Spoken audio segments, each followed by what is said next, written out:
राहुल जी, इससे पहले भी आपने अदानी इशू पे जेपीसी पिछली लोकसभा में मांग की थी, तो क्या आप चाहेंगे कि ये इशू और हिंडनबर्ग इशू दोनों कंबाइन हो और दोनों की जांच हो? ये जो इशू है, this is a broader issue than just the Adani issue. It is connected to the Adani issue, but this is a much broader issue. This is directly the Prime Minister of India, Home Minister, who are privy to data on actual election results, who have IB reports, who have their own data, who are advising retail investors to buy stock on the floor. This has never happened before. And by the way, the Prime Minister has never commented on stock market before this. This is the first time the Prime Minister has commented, very interestingly, and multiple times, one after the other, saying that stock market is going to boom, stock market is going to boom, stock market is going to boom. And at the same time, he has information that the exit polls are wrong. He has information that he knows what is going to happen because he has IB data and he also has his own party data. हाँ जी रवि। राहुल जी, मेरा सवाल यही है कि जी news ने भी ये सारी चीज़ बताई है जनता को कि कई चैनलों ने मिलकर ये सब चीज़ किया है, जिस तरह से एग्जिट पोल करके लोगों को गुमराह किया है, जिस तरह से शेयर बाजार में सारा कुछ हुआ है। जी न्यूज़ ने भी इस मामले को उठाया है और बताया है, और आपके कहने का सीधा अर्थ है कि अडानी को इसका फायदा उठाने के लिए किया गया है? नहीं, मेरा कहने का ये अर्थ है कि उसमें अदानी इन्वॉल्व हो सकता है, मगर ये अदानी से बहुत बड़ी चीज़ है। इसमें बीजेपी के सबसे बड़े नेताओं ने कहा है, रिटेल इन्वेस्टर्स को मैसेज दिया है कि आपको स्टॉक खरीदना चाहिए। उनके पास इंफॉर्मेशन थी कि एग्जिट पोल्स गलत हैं, उनके पास इंफॉर्मेशन थी कि बीजेपी को फुल मेजॉरिटी नहीं मिलने वाली है, और वो जानते थे 3 जून को और 4 जून को क्या होने वाला है। कितने का 30 लाख, कितना 30 लाख करोड़ का नुकसान हुआ है? कितने का? 30 लाख करोड़ रुपए का नुकसान हुआ है और हजारों लाखों करोड़ रुपए का चुने हुए लोगों को फायदा हुआ है। और हम इंक्वायरी चाहते हैं प्रधानमंत्री पर, होम मिनिस्टर पर, जिन्होंने एग्जिट पोल किया उन पर, और ये जो फॉरेन इन्वेस्टर्स हैं उन पर। हाँ शेमिन।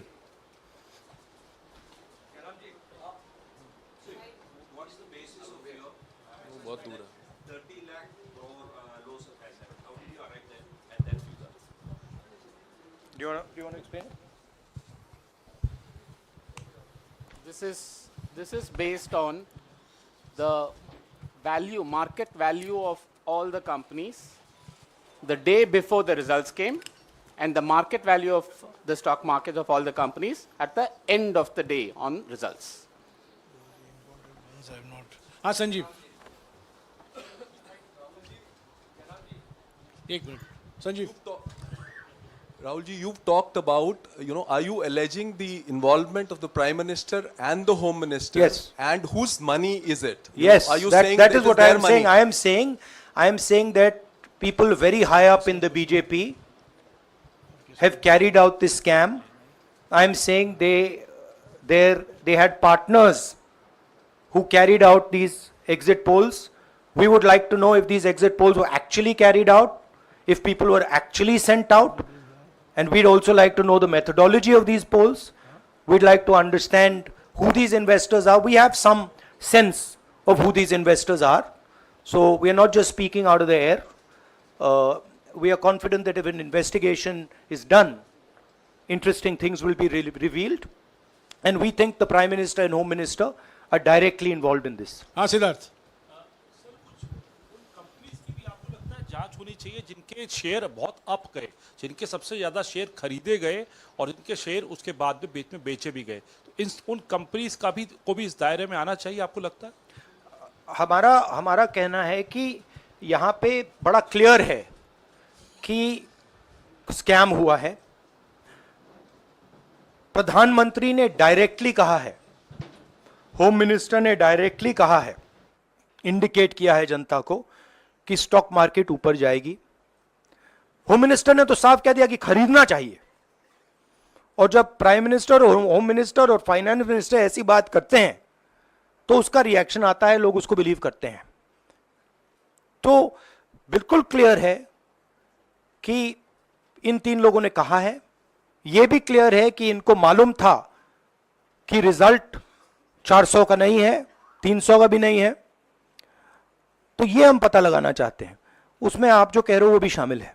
राहुल जी, ब्रह्म प्रकाश दुबे, इंडिया डेली लाइव से। मेरा सवाल यह है कि जो आपने बताया है इतना बड़ा स्कैम है, पहले भी आपने कई मामले उठाए हैं, जेपीसी की मांग पहले नहीं मांगी गई है, तो क्या आपने कहा ये आपराधिक मामला है, क्या कोर्ट में जाएंगे या पुलिस में शिकायत दर्ज करेंगे, क्योंकि आप कह रहे हैं बहुत बड़ा घोटाला है ये? नहीं भैया, मैंने अभी आपको शिकायत दर्ज करेंगे क्योंकि आप कह रहे हैं बहुत बड़ा घोटाला है ये? नहीं भैया, मैंने अभी आपको बोला हम जेपीसी डिमांड कर रहे हैं, इन्वेस्टिगेशन डिमांड अगर नहीं मांगते तो पुलिस में, कोर्ट में जाएंगे? जो भी करना है करेंगे, बट हम आपको ये इंफॉर्मेशन दे रहे हैं कि ये जो हुआ है ये नॉर्मल चीज नहीं है। इसमें प्रधानमंत्री ने इंडिकेशन दिया है, होम मिनिस्टर ने इंडिकेशन दिया है, फाइनेंस मिनिस्टर ने इंडिकेशन दिया है, अदानी जी के चैनल्स के थ्रू इंटरव्यूज किए हैं, और फाइनली लोगों ने इन्वेस्ट किया है, लोगों ने फाइनेंशियल एक्शन लिया है, कंपनीज ने शेयर खरीदे हैं। इसी विषय पर, एक मिनट, इसी विषय पर, इस स्टॉक मार्केट घोटाले पर ही हम सवाल ले रहे हैं। मौसमी, इसी विषय पर कीजिएगा बस। एक मिनट, आ रहा हूं यार, एक मिनट, राहुल जी, एक करके आ रहा हूं यार। राहुल जी, हम लोग ने पहले भी देखा है कि आप लोग ने कई बारी जब सेशन होता है तो सत्ता पक्ष और विपक्ष आमने सामने होता है, जेपीसी की मांग होती है और सेशन पे सेशन वॉश आउट हो जाते हैं और जनता का पैसा वेस्ट होता है। तो क्या आपको ये तो लगता है बीजेपी की लाइन है। तो क्या नहीं, मतलब जनता का पैसा के सेशन वाटर, आप ऐसी टी शर्ट ले लो ना एक, मुझे मैं आपको दे टी-शर्ट लेने दूंगा, की जरूरत नहीं है। उनका वो सिंबल दे दूंगा आपको, ये राहुल उनकी जी, लाइन है। सवाल आपको पसंद नहीं आए वो अलग बात है, पर आपको किसी नहीं, के सवाल साथ मुझे इस तरह बहुत से पसंद आ रहा है। इस तरह से उंगली उठाने की जरूरत नहीं है। आप चेक बहुत कर अच्छा लीजिए, लग रहा है, मुझे बोलिए। बीजेपी का बैच पहनने की आप जरूरत सवाल नहीं। पूछे ना, सवाल नहीं, आपको भी जयराम साहब ये बोलना चाहिए, नहीं, सवाल गलत पूछे, बात है। सवाल पूछे। मेरा बस ये सवाल था कि जेपीसी की मांग पे कई बारी कामकाज ठप हो जाता है, तो क्या आपको लगता है कोई और भी राह आप लोग सड़क की राह इख्तियार कर सकते हैं, क्योंकि ये आम आदमी का पैसा है? हम जनता को एक रियलिटी बता रहे हैं कि यहाँ पे क्लियरली एक स्कैम हुआ है। यहाँ पे प्राइम मिनिस्टर ने इंडिकेट किया है, यहाँ पे होम मिनिस्टर ने इंडिकेट किया है, यहाँ पे फाइनेंस मिनिस्टर ने इंडिकेट किया है। नॉर्मली बीजेपी की ये पोजीशन होती है कि जब भी हम कोई मुद्दा उठाते हैं तो हम पार्लियामेंट का टाइम वेस्ट कर रहे हैं। वही पोजीशन आपने अपनाई है, इसलिए मैंने आपसे कहा कि देखिए आप बीजेपी की पोजीशन ले रही हैं। रियलिटी, एक सेकंड, रियलिटी ये है कि हम जेपीसी करवाएंगे। अब ऑपोजिशन में बहुत ज्यादा ताकत है, बहुत ज्यादा स्ट्रेंथ है, और पूरा जो पार्लियामेंट का की सिचुएशन है वो बदल गई है। हाँ जैनेंद्र, राहुल जी, जेपीसी की मांग जो आपने की है वो तो पार्लियामेंट सेशन में होगी, लेकिन ये जो आम निवेशक हैं देश भर के जिनका 30 लाख करोड़ डूबा है, उनमें कर्नाटक के, तेलंगाना के, हिमाचल के भी लोग होंगे। तीनों राज्यों में आपकी सरकार है, क्या राज्य की जो जांच एजेंसी है उसके जरिए आप जो उन राज्यों के निवेशकों का कम से कम पैसा डूबा है, ये जो आप पूरे नेक्सस की बात आप कर रहे हैं, गुमराह करने की बात कर रहे हैं, क्या वहां से कोई कार्रवाई की हम उम्मीद कर सकते हैं? सोचा जा सकता है, बट ऐसी चीज के लिए शायद जेपीसी सही औजार होगा। हाँ Ranjita, last question, Ranjita, okay, Mohit is asked, Ranjita यार आप पूछते रहे। मोहित चलो। आपको ऐसे सर मैं is upset with me. Sir मैं मोहित आपने चमत्कार किया, पूछ लीजिए। सर मैं मोहित हूँ, न्यूज नेशन से। नहीं, जानता हूँ। सर लगातार पिछली घोटालों में भी आपने जेपीसी की बात की थी, आपने हर जांच की बात की, और ये एक बड़ा घोटाला सामने आया, इसमें भी आप जेपीसी की मांग कर रहे हैं।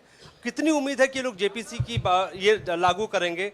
आपको क्या लगता है कि ये जेपीसी लागू करने वाले, अगर नहीं करेंगे फिर क्या करेंगे आप लोग? नहीं, हम प्रेशर लगाएंगे, डालेंगे, बट मुझे लगता है कि जो पहले राजनीतिक सिचुएशन थी, जिस इम्प्यूनिटी के साथ प्रधानमंत्री पहले काम करते थे, मुझे लगता है वो अब खत्म हो गया है, तो दूसरा नतीजा आएगा। राहुल जी ये आखिरी है क्या और 2 लेंगे? ये आखिरी है, आखिरी। नहीं आखिरी हो गया, इन्होंने कह दिया आखिरी। ओके रंजीता। राहुल जी, आज जो आप बातें कह रहे हैं कि सबसे बड़ा ये घोटाला है, क्या जिन उद्योगपतियों का नाम आप हमेशा लेते रहे हैं चुनावी जो रैलियां रही हैं उसमें भी और उसके बाद भी, क्या आप कहना चाहते हैं कि सरकार ने मदद की है उन उद्योगपतियों को और अमीर बनाने में? नहीं, मैं कह रहा हूं, मैं सिर्फ सरकार की बात नहीं कर रहा हूं, मैं 2 इंडिविजुअल्स की बात कर रहा हूं। प्रधानमंत्री ने और हिंदुस्तान के सब रिटेल इन्वेस्टर्स जिनको नुकसान हुआ है, मैं आपसे बोल रहा हूं, आपको यह बात समझ आ जाएगी। आपका पैसा गया है, आपकी कमाई गई है, आपको नुकसान हुआ है, और इसमें करोड़ों युवा हैं जो ईमानदार हैं। तो नरेंद्र मोदी जी ने, अमित शाह जी ने आपको मैसेज दिया कि 4 तारीख को स्टॉक मार्केट आसमान छुएगी, और आपने उन पर भरोसा किया। मगर सच्चाई यह थी कि नरेंद्र मोदी को मालूम था कि 4 जून को स्टॉक मार्केट आसमान नहीं छुएगी। 4 जून को स्टॉक मार्केट का जबरदस्त नुकसान होने जा रहा है, क्योंकि उनके पास इंटेलिजेंस की रिपोर्ट थी और बीजेपी का जो इंटरनल असेसमेंट था 220 सीट का, वो उनके हाथ में था। तो मेरा ये सवाल है, और मैं आपसे इन्वेस्टर से कहना चाहता हूं कि आपको जो चोट पहुंची है, जो आपको दर्द हुआ है, वो चोट नरेंद्र मोदी जी और अमित शाह के बयान ने आपको पहुंचाई है। और हजारों करोड़ रुपए किसी ना किसी ने चोरी किए हैं, वो आपके जेब से गए हैं, रिटेल इन्वेस्टर्स के जेब से गए हैं। तो मैं चाहता हूं, आपके लिए बोल रहा हूं, मैं आपके लिए बोल रहा हूं कि इन्वेस्टिगेशन होना चाहिए, पता लगाना चाहिए कि प्रधानमंत्री जी ने, होम मिनिस्टर ने आपको यह गलत इंफॉर्मेशन क्यों दी, और ये कौन लोग हैं, इन्वेस्टर्स जो हैं, फॉरेन इन्वेस्टर्स हैं, जिन्होंने इस दिन फायदा उठाया। ये देखिए ग्राफ है, ये रेड चार्ट जो है, इसको देख लीजिए। ये नॉर्मल ट्रेडिंग है, ये नॉर्मल ट्रेडिंग है, ये ग्रे वाली नॉर्मल ट्रेडिंग है, और ये जो ट्रेडिंग है ये अबनॉर्मल ट्रेडिंग है, ये 2-3 गुना है, और फिर ये हुआ है नुकसान। तो ये नरेंद्र मोदी जी और अमित शाह से मैं पूछ रहा हूं कि आप में इसमें आपका क्या रोल था, और रिटेल इन्वेस्टर्स के लिए पूछ रहा हूं, आपकी मदद करने के लिए पूछ रहा हूं, और इन्वेस्टिगेशन होगा तो आपके लिए होगा। धन्यवाद।